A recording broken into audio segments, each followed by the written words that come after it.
Hello everyone, welcome back to my YouTube channel all about VLSI. So today our guest is Mr. Pratyush Patil.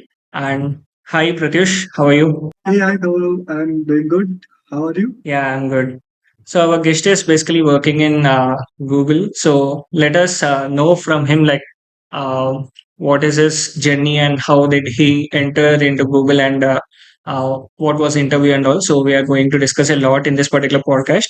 So yeah, I'm basically starting with I'm very curious about how did you enter into Google, because many has that particular dream to enter into such big MNC. So I'm starting with this particular question. All right. So, firstly, thanks, Gaurav, for inviting me in the podcast. I'm glad you came up with the opportunity to connect and to help many people. So now coming to my journey, how I get into Google. So before jumping to my journey, let me introduce myself. So my name is Pratyush Patil. I'm having around 5 years of design verification domain experience. Over past 2.5 to 3 years, I'm working in Google as a design verification engineer. So yeah, and before working to Google, I was working in a small service-based company. And to give more context, I come from a local government tier 2 college Hmm.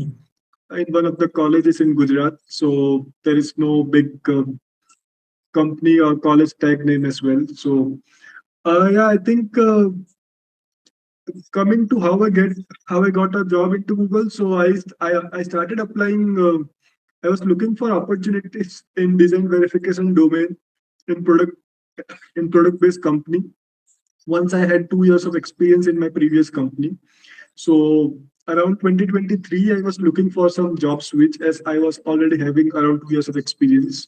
So I was interviewing in many companies. I interviewed in, I think, around 7 to 10 different companies, which involves mostly all the product-based companies like NVIDIA, Cadence, Micron, Google, and some other companies, some medium kind of service-based companies as well, like Mirafra or some another companies, and some startups like Cerebras, Transtorrent. So, like after giving this many of interviews, I finally got offers from couple of the companies, and finally decided to accept the offer from Google. So this is the like how it went for me. Oh, so it's not a direct one shot thing. Yeah, no, definitely not. In fact, I was rejected in around 4 to 5 interviews before Google. Oh, So it was a lot of iterations for me as well. okay, okay. How's life at Google? Like, how is life and work culture in Google? Like, we used to see so many vlogs on YouTube and all. I wanted to know from you. No, that's a fair question. Even I get this question a lot from my friends and some other people. So yeah, the life at Google is really great. The offices, there are some cool offices in Bangalore, some cool facilities, and so the I would say it's even more than what you have seen in your reels or in the YouTube videos of Google. So it's really amazing, the office and all. More than just the facilities, I like the work culture over Google. There is no harsh timing that you need to come at this time, you need to leave at this time. They are much more flexible towards work. The kind of support that you get to complete your work is really great. So overall, it's a great experience to work in Google. Nice, nice. So, you have work to do in Google, right? So, in Reels, we use it to see like they are, having fun and all. So, we have actual work to do also, if I'm not wrong, and actual deadlines. Of course, yes. Yeah, yeah, yeah, definitely yes. We have deadlines to meet, so Yeah. definitely work would be there. But yeah, there's a lot of amazing things in office that you can do to uh, relax from your work or get your head out of work. So, but yeah, there's definitely work. There is good amount of work. Yeah. So yeah, but it's pretty good. So, what exactly your role in Google? Like, what exactly you work in, or if you can share? Sure. So in Google, I am working as a kind of, you can say, at SSL level verification. So work is to verify the so I do. in my in, in, in my work at Google, I worked on multiple projects, which involves IP level verification, a little bit subsystem level verification, and mainly worked on SOC level verification. So my work involves the whatever blocks are there inside SOC. So verifying that blocks at SOC level, such that it works in all the configurations and different other stuff. There are also a lot of other things as well, and so mainly it's related to like verifying the end-to-end chip functionality, performance, and Okay, like, do you have any dedicated tools or the normal tools which all other industry uses? it's normal to like synopsis, cadence, Okay, okay. stuff like. Like, will you be having you will be working from end to end, or you will be assigned with some kind of particular part? Correct. So it depends upon the complexity of blocks that we are working. If the blocks that we are working is not that complex, then I can do end-to-end part. But if it requires more number of, it has like more things to do and less amount of time, then there would be more folks who would be helping you out with that. So it depends upon the project to project, but mostly it's complete ownership. So I have this question. Like, I've seen my friends who are working in product based companies, and they usually complain that we are not working on the exact code domain, like RTL domain. We will be working on test case development and all. So is it true in all the cases, or like what's exactly is it? Correct. I think that depends upon your team, of Mm. like what kind of team you're working, what kind of product that you are involved in. So there are plenty of factors involved in that, but it's not true for everyone. It depends upon many other factors. So sometimes it is true that you might not get the work or kind of work that you wanted to, but eventually you need to like you can discuss it with your manager or with your team or with your lead, and eventually you will get to a point where you would be working on the stuff that really excites you and which also aligns with the company's expectation, and which would be actually the core work. Like if you are in a DB, then you will be working in end-to-end block verification from end-to-end closure of the block verification, like building the complete UVM based test bench from scratch, designing the verification plan, and closing till 100% of coverage. So yeah, it depends upon person to person and team to team, but in mostly you will get, I think.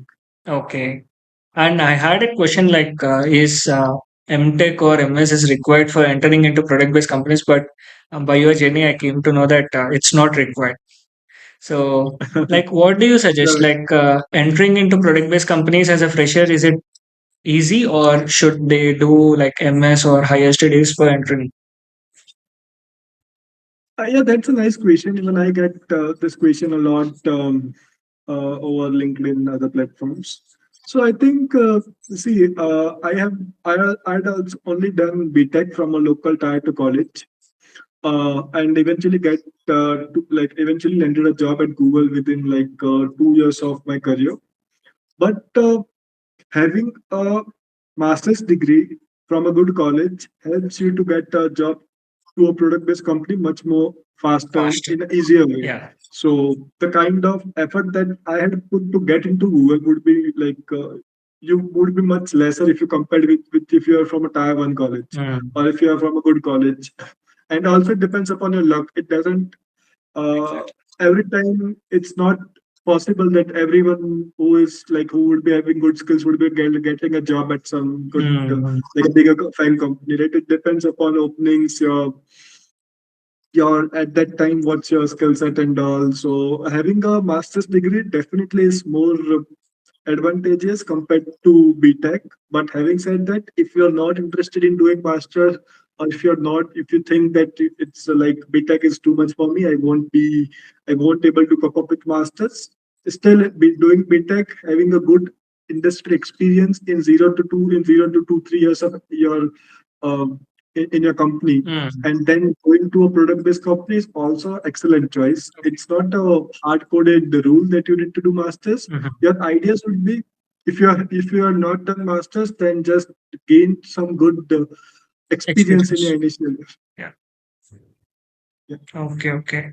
And like, how many rounds of interviews you have encountered in while attending for Google interview? Yeah. So generally in Google there are 4 rounds of interview. Okay, 3 are technical interview and one is HR kind of interview, which they call as a Googleness round of interview. okay, And but 3 interviews are there, and which targets different domains or different topics. Like if you're applying for a DD, then they would be targeted to system Verilog, UVM, coding knowledge, coding skills, and stuff like that. okay, okay. Like, I was coming to that particular part only. Like, how deeply they are going to, ask this topics. Like, should we focus upon the core electronics or should we focus upon this coding parts? Correct. I think it depends upon at what years of experience you are giving the interview. So let's say if you are giving the interview as a fresher, Hmm. then definitely they would be expecting you to have a good command on digital electronics, Hmm. fundamentals like analog devices, CMOS, little bit of STA knowledge like setup whole stuff, C programming, Hmm. basics of scripting, Verilog. But let's say if you are giving interview with which after 2 to 3 years of experience uh, in sorry in industry, Hmm. then the topics would change. They would be mainly focusing on system Verilog, UVM, Hmm. coding questions, your ability to understand the test bench, how you create a verification plan, and more importantly, yeah, they do ask coding as well. They do ask you to write a code in the interviews. Okay. So that is also something is needed nowadays to get a job at a good product-based company. Like, how on a scale of 10, how will you rate the coding difficulty? Like, what kind of questions in coding that you have encountered? If you can recall one question. Sure. So, see, the coding questions eventually we would be expecting to code in System Verilog or UVM only. Yes. They won't be expecting us to code in any other languages like C, C++. You can code if you know, but it's fine if you are coding in System Verilog and UVM.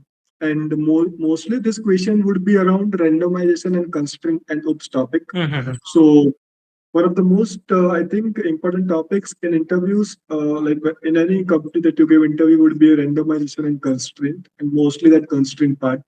So they would be like giving some problem statement, like just for an uh, like a random example, like just a Sudoku code, like just generate a constraint or something like that, which helps you to have this kind of Sudoku kind of logic or some.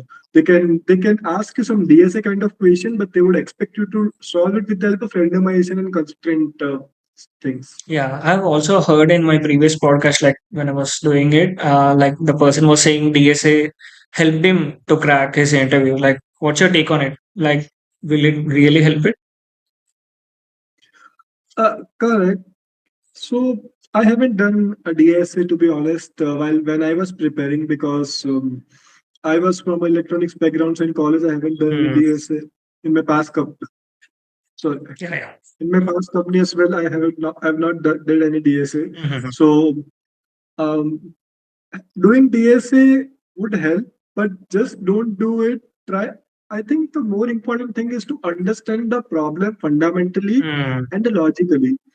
Once you understand a problem in a much more fundamental level, Hmm. and you just don't solve it with help of some coding language, like if you are able to understand a problem and how to solve it logically, you can code it in any language what you want. Hmm. So DSA can help you to improve your logical thinking. Hmm.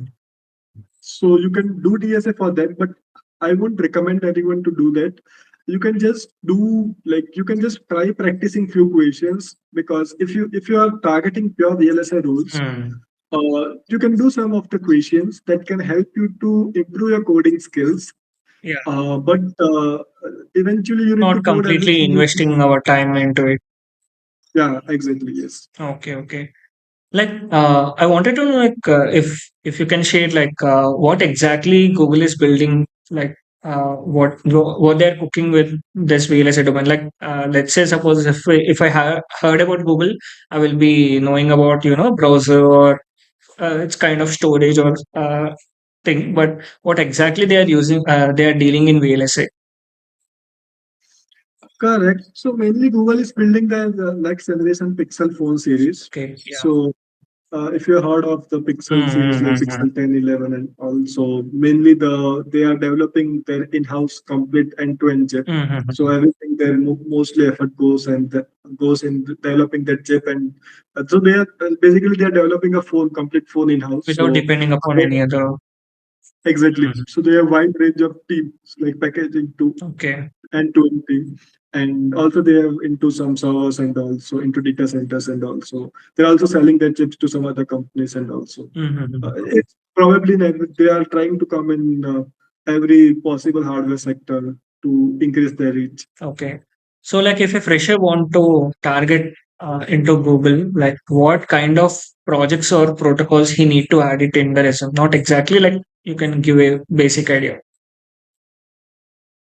Correct. I think from a fresher's point of view, it's good to see. I am assuming that if he had done electronics and communication Mm. engineering, that he would be familiar with CJ protocols like I2C, SPI, UART. Mm. AMBA protocols he may not be familiar because it's generally not taught in colleges, but if he can also have a sense on some APB or AHB kind of protocols, that would be good. But Mm. I think basic protocols should be sufficient, like serial protocols, Mm. and more importantly, developing projects on that protocol would be more beneficial, Mm. just rather than knowing the theoretical concepts on that. Okay. And what kind of tools? Like, only a specific set of tools, or he need to explore all the tools which are present on the market? I don't think so. He should explore all the tools. He can just explore the open source free tools. I think so. Let's say if anyone is practicing for very long, or if it's just developing the code, then you can use open source tool like EDA Playground Mm. to simulate the tools Okay. and stuff like that. And one more common question we use it to have is like, for a DV engineer, how important static timing analysis is? Okay, you mean in a day-to-day job or just to clear Yeah, interviews? in day-to-day job, or let's say suppose if let's first discuss about first clearing interviews. Okay, sure. So I think if you're if you're applying as a fresher, then they may ask you some concepts on setup and hold, Mm-hmm. like what is setup, what is hold, how would you deal with it, this Mm-hmm. and all. Okay. But in a day-to-day life of a DB engineer, you won't directly deal with this kind of things like STA. Okay. You may deal with these concepts once you are running a GLS level simulations. So that Mm. in that case, if you're getting some timing violations, then you might need to dig into some setup hold concepts. But in general, you won't find much involvement of that kind of mostly in DB. Okay. And what's your opinion on exploring FPGAs? Correct. I think we can in college you can explore FPGAs, but there are a College lot of I FPGAs will think not general work. sorry. But college FPGAs will not work. Correct, yeah. That's a fair point. Generally, see what I was saying is FPGA openings are very less compared to general openings that you see in VLSI, like Mm. pre-silicon stuff. Yes. So, and as for me, Mm. FPGA, if you're learning FPGA, then it is more constrained to only one kind of skill set or knowledge. Mm. And it's sometimes I've seen that it becomes difficult to switch once you're into FPGA after a certain amount of time. Exactly. So the flexibility to switch your job into companies decreases if you are just into FPGA. Mm. You can explore FPGA along with other stuff. Okay. Okay, so like switching from FPGA to ASIC, it will be difficult because you're working with only one kind Yeah, of technology and all. Yeah. correct. You can do, you would definitely understand the concepts and all, Mm, but I would say it's preferred to work into ASIC if you're getting a choice. If you're not mm, getting, then definitely it's better to work in FPGA rather than to work in some other domain. mm, mm. But yeah, I think eventually, like you should target switching from FPGA to ASIC. Okay. And there is one more common question is like, people like verification a lot. Some people like verification a lot, but they get design role. And after some years, like 2 or 3 years, they wanted to switch into verification. Is it possible? Yeah, that's a nice question. Even I've seen like the opposite way of around. Like people are interested in design roles and they ended up in DV. Mm, Even when I started my career, I was not interested in DV. I was interested in taking up design. mm-hmm, But the company that I was working, there was no design requirement, so they haven't like there was no openings for design. So I need to ultimately opt for DV mm-hmm. compared to other two domains like physical design and DFT. Okay. So, but yeah, I would say, see, if you are targeting DV or if you are targeting design, Mm, it's you can definitely switch your career in the initial 0 to 3 to 4 years mm, if you want to, and if you are interested in exploring other domains as well. Um, but even what I've seen is once you get to a more complex project, let's say if you're working in a DV, mm, then if you are working, let's say you understand all the concepts of DV, but the more complexity would come when you would verify some complex SOC at some subsystem level or some bigger SOC and some more complex stuff. So you would actually at that time understand like there are still a lot of things to learn mm, and how you could be more better engineer in your day-to-day work.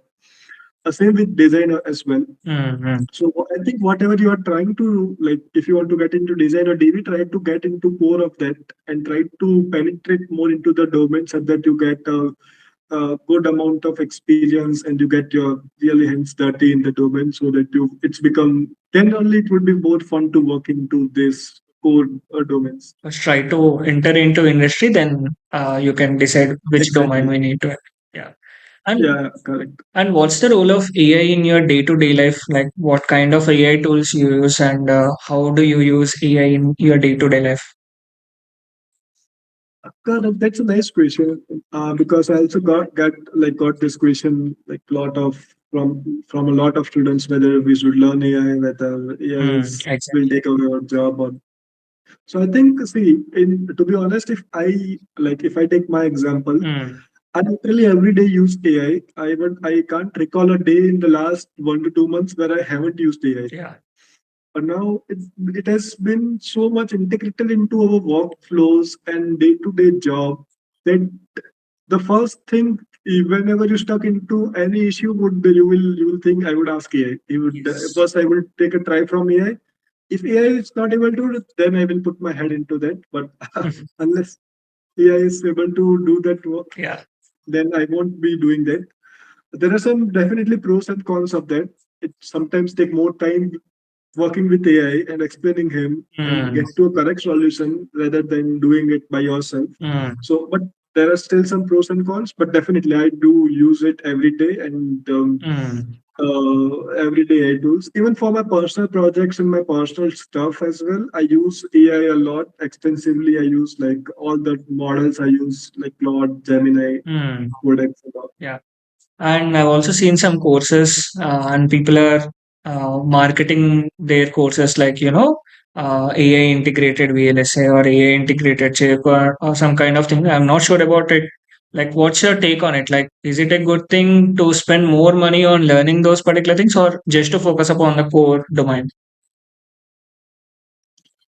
Correct. I think, see, you need to understand first thing is what the course content is. Correct. Yeah. If and what is the course content helping you to bridge the skill gap between your current skill and what industry expects from you. Hmm.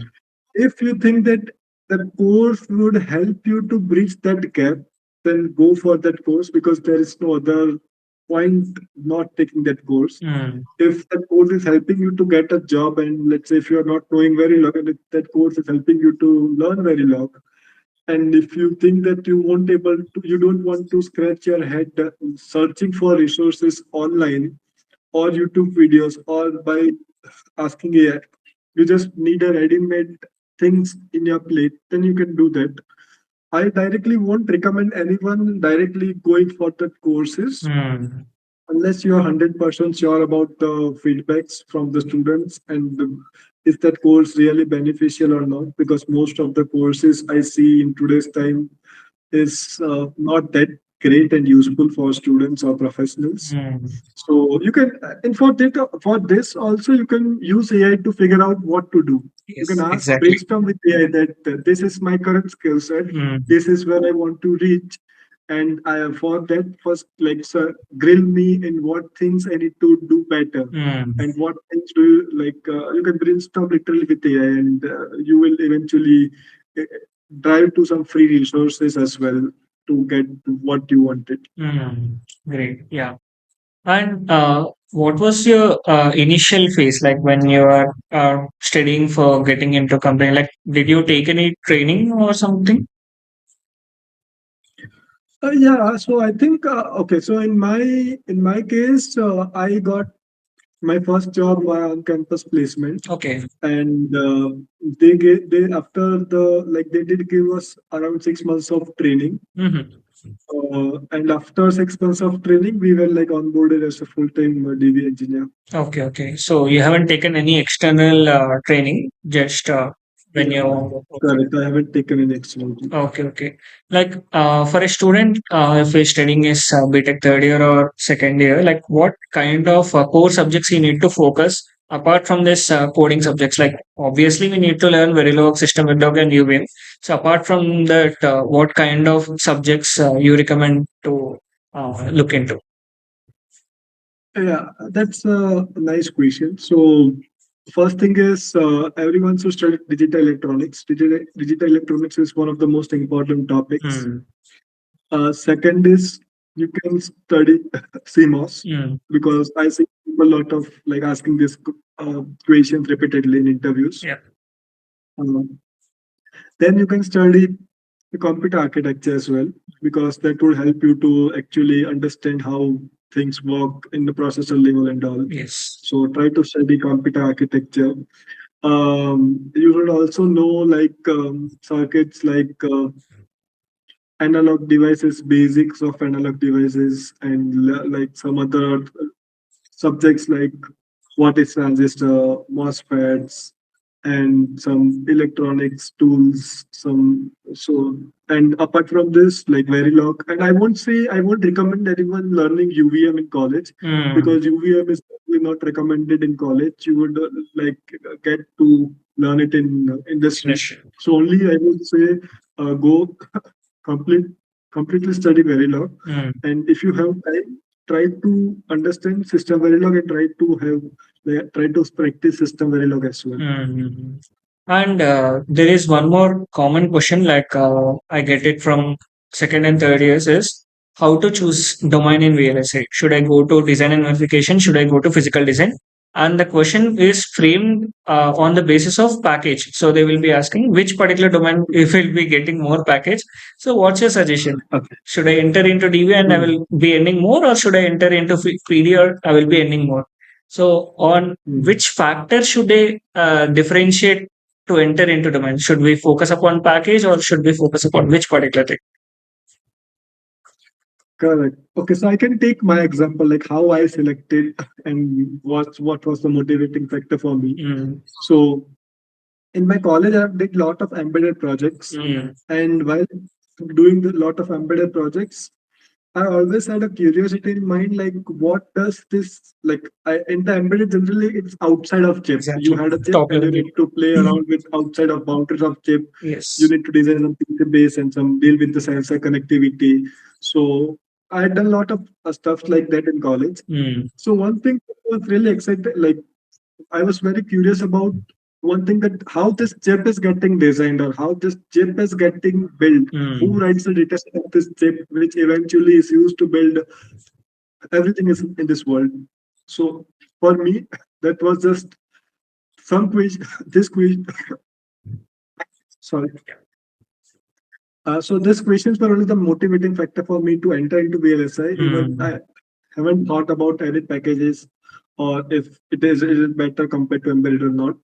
But eventually landed to some good domain and place. So, but yeah, in general, um, uh, if I can answer this from a fresher standpoint, so in VLSI, the most important thing is to enter. Mm. First thing, Exactly. let's say if you're able to enter, it's good to have a idea what you want, what in which domain you want to get. Let's say if you are good in coding, then it's good to have an idea that I would be doing something related to RTL or DB. I Mm. definitely won't be ending up in PD or DFT because I'm good at coding. Yeah. So it's good to have that idea when you are entering into this domain, but don't just get stick to the idea that I only want to be a RTL engineer and I won't be selecting any other roles if I am offered. Yes. Because I see a lot of engineers who initially are not uh, who are not able to even crack what they wanted, and eventually they end up in embedded domain or any other domain. So first job is to land into this industry,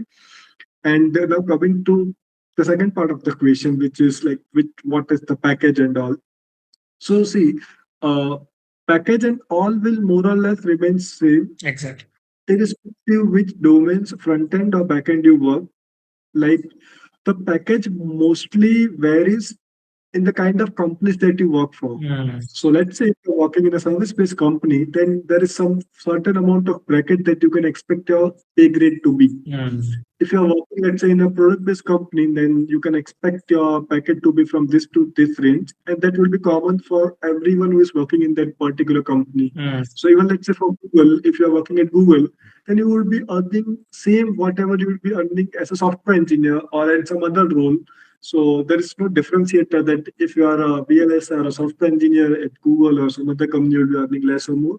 Generally, it's company-wide standard in their companies. What I have seen as of now in my career and Mm. journey, some exceptional companies would be there who like which may vary, but in general, if you should go for some companies instead of some domains because if you're working in a good company, you will get a good package. Okay. And the major insecurity all of us as a fresher and all, or even 1 to 2 years of experience we do have is like layoff. Like we are seeing like in very big companies, mass layoffs is happening. Like what's the situation in this core domain, VLSI domain? Correct. I think the good thing about VLSI is that I haven't seen many layoffs happening, especially in India and around the world. Okay. Because if you have seen in last 1 to 2 years, the only domain that is growing and trending is VLSI Hmm. because there is a huge demand of chips in the market and like the whole I think everyone would be aware of the Nvidia, Exactly. how it crazily grown to the number one Hmm. world's number one company and all. And so I think current the current time is the best time to be into this domain if you even pick the last 10 to 20 years. So I don't see a chances of layoff in next couple of years as well because still I see companies are hiring in a very rapid pace. They need VLSI engineers. They are not getting the talent that what they want. Hmm. So still we are into that stage that we are still bridging up the gap between what company want and the inflow and outflow. So still there are a lot of requirements, especially in India, Hmm. for VLSI job roles. So at least in next 3 to 4 years, I don't see a direct impact. After that, we need to see how AI turns up and how rapid the pace will. But I think what I personally feel is if you're having a good skill set, if Hmm. you know how to run AI and how to use AI into your day-to-day job, then you would be using like, definitely your chances of getting laid off would like exponentially decrease compared to other colleagues or peers. So everyone should use AI and try to integrate in their day-to-day workflows. Yeah. I was about to ask this, like you were mentioning about AI, right? Like we have seen like AI is the common question is like is AI going to replace a RTL engineer or a especially verification engineer? Like people have so many doubts. Like is a verification engineer going to be replaced completely by AI? Like what's your take on it? Mm. Correct. I think in the near future, what I can say is definitely the task which is repeated task, Hmm. which doesn't requires any logical reasoning, Hmm. that would be replaced. Hmm. Um, so you need to make sure that you are working on something which is not, which is relevant. What I mean is which is not repeated, or you just let's say if I talk in terms of DV, then you should know how to end to end verify a block if you're given any random block, Hmm. how to come up with a test case, test plan development. Definitely, you can use AI for to brainstorm with you to Hmm. upgrade your idea. You can treat AI as a kind of Mentor. a colleague or a mentor, Hmm. which can help you to improve. As in near future, I don't see a direct impact. In I think after 3 to 4 years, there would be there once the AI is trained into Hmm. VLSI domain as well, there may be some impact, but it would be mostly for initial roles. Hmm. I don't see a direct impact having like last for a larger crowd of audience, but Hmm.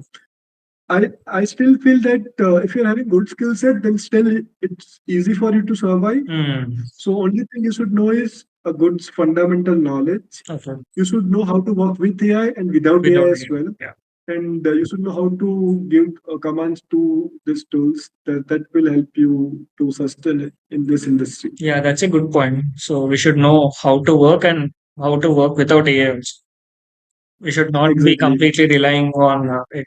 Yeah, that's a valid point. Yeah. Exactly. Yes. And we are seeing like in news and so many Instagram or so many articles like there will be so many jobs created in this VLSI domain. But the major question I do have is like what kind of jobs? Will it be DV related jobs or will it be Fab related jobs? Because we are seeing like they are going to be more Fab being established. So what kind of jobs that will be created in which particular domain those will be created? Correct. I mean, see, if a fab is getting created, then at the end, the fab is going to fabricate a chip. Mm, So that chip needs to be designed somewhere. yeah. So definitely, if a fab is getting created, then they will be getting lots of order from different companies. Mm, What that means is ultimately the designing part would go up because you would find that now the chips are so easy to fabricate and you can get easily available in India as well. So many companies would eventually come up with their ideas of designing mm, a product. So that would increase the more number of products into the market, which eventually would definitely lead to an increased number of jobs for VLSI, for ASIC, and that would also help to get employment in the fab rules as well. So people would also be engineers would also be getting exposure in the fab rules as well. So it would be a complete ecosystem, not just one part. It would be, I think, it would help to drive a complete. You can say different domain. It will increase the different domain requirement of people. yeah. Okay. So it's kind of a related kind of thing. Yes, Mm, it's a chain reaction. yeah. And what's your opinion on this? Is it really like there are no or less job openings, or companies are finding it difficult to hire a skilled candidate? I think what I have seen currently is companies are struggling to find a skilled candidate. Hmm. In my company, also, there are currently, if I just take a recent example, there was an opening and I referred a lot of my friends for that opening, and no one was able to clear their interview. Hmm. What does that mean is, and even not just in one domain, there were like around lot of openings in different front end and back end in different subdomains. Okay. But they are not able to find the current candidate. Hmm. So that's a pain point for the companies. So I think, and not just in Google, in I see openings in a lot of companies as well. In big product-based company, their work is increasing. So, but the problem that I see is like to clearing the interview is a bigger challenge. Like, what do you think? What is lagging for clearing those interviews? Because people are training, and people in 2026 we have access to internet, and we are learning so many things and all. But what exactly they are lagging, and what do you think? What's the factor that is being lagging for clearing these interviews, and what's the factor that is being lagging in gaining those skills? Correct. I think fundamental knowledge is definitely the first part, Hmm. but I think if you're a decent amount of experience in the industry, then you would also be. I'm guessing you would be also having fundamentals brushed up and all. Sometimes what I see is clearing the interview is different from how you are working day-to-day job. So it may be possible that you are an excellent engineer in your day-to-day in your task roles, but still you are unable to clear interviews because what generally is expected in an interview is completely different than what you are working in. Hmm. So generally clearing an interview requires a good dedicated amount of time, practice, and also it's about how many interviews you had given before that. So let's say if I'm giving the first interview that I'm interviewing, let's say is Google or Nvidia or a big company, Hmm. then it would be difficult for me to directly face these big companies in my first go. The probability of getting rejection would be way higher. Hmm. But let's say if I had given interviews in let's say four, five small companies and one product-based company, and then let's say I'm getting a call at Google, that Hmm. for me, I had already a good amount of confidence given. I'd lot of question bank with me now what I am not good at it, what the company is expecting from me, Hmm. what is how can I perform better. So it's always advisable to do mock interviews or to first try to apply in a smaller company if you want it, and then try to go for a bigger company. Hmm. So these all things would help you to land your dream job. Okay. Do you take any kind of mock interviews by chance? Yeah, I do take mock interviews. Okay. I also help a lot of people as well. So if you, yeah, I do take that. Yeah, I will also If you need provide any. your LinkedIn ID in description so that if anyone is interested taking mock interviews, you can contact. Yeah, but you know what?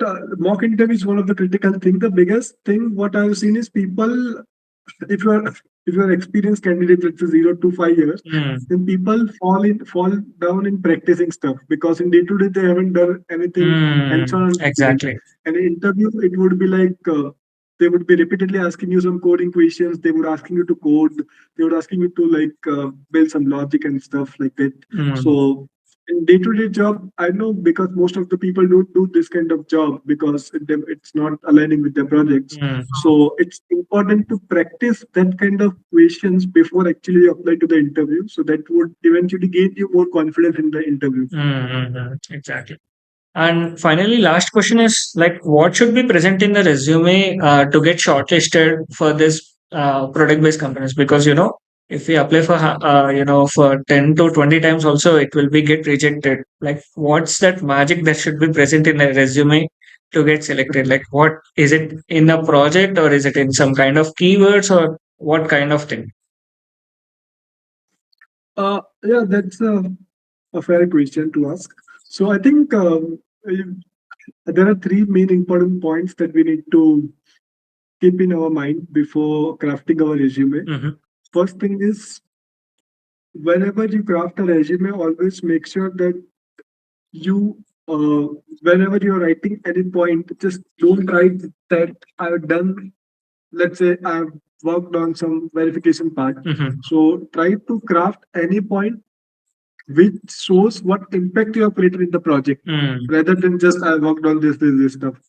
Like try to craft a point like I worked on this stuff which help to let's say find some critical bugs in the design which eventually help to improve the design quality, Hmm. or you need to map your contribution to the impact it created to the project.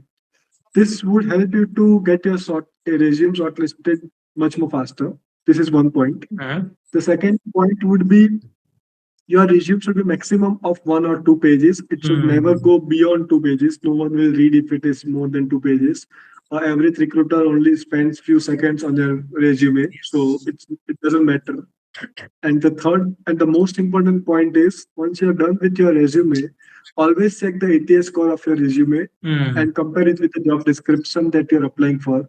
So if your resume ATS score is good, then only it is good resume, or else you need to improve more. mm, And make sure that the job description you cover all the keywords in your resume, which is a part of job description. mm. So that would also align your resume with the job description.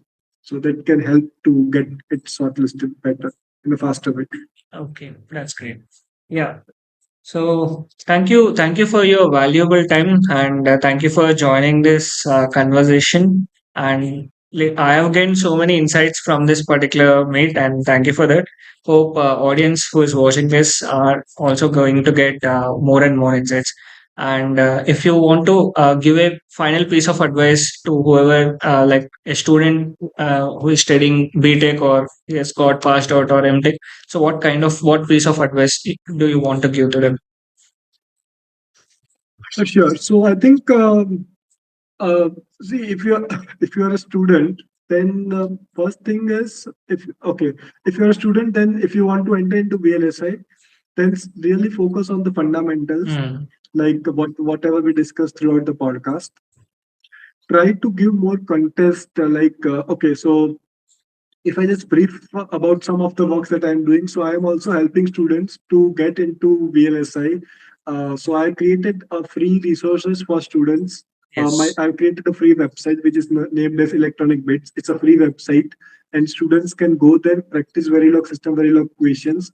And the best part is they can give contest as well. The Mm, biggest issue in VLSI industry or in the college, I can say, is that students are not competitive in this domain. yes. Unlike computer and IT domain, people are so competitive that they will fight with the people in course, that they will scratch their head and see who is writing better course, and they will really compete who is getting more scores. In Yes. this domain, I see it's a lack of it's a lack of, you can say, people are not much aware of that. So in that platform, I host weekly contests absolutely for free for every students. Around every week, around 100 plus students join and give the contest. So if you want to improve your skills, please to join it. It will be really useful to know where you stand among the wider crowd, Mm, and try to connect with more professionals. Try to improve your LinkedIn profile. Try to improve your LinkedIn presence. mm, Try to be more in fundamentals, and try to craft a good resume, and try to apply to more recruiters, HRs, if you're from tier 2 or 3 colleges, because campus placement would not be that much feasible for you to get good companies into your college. So you need to find good off-campus opportunity. Try to be in a good Telegram or WhatsApp group, which has a good community. VLSI community is very useful when you're preparing. So try to be part of more such community as well. So yeah, I think these all things you can do.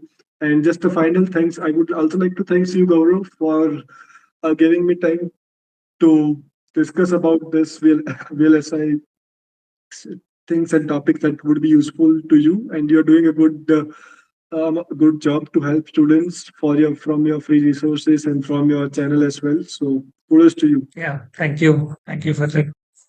Yeah. Okay then. So let's wrap it up, and really thank you for your time, and thank you for your great insights. So yeah. Thank you.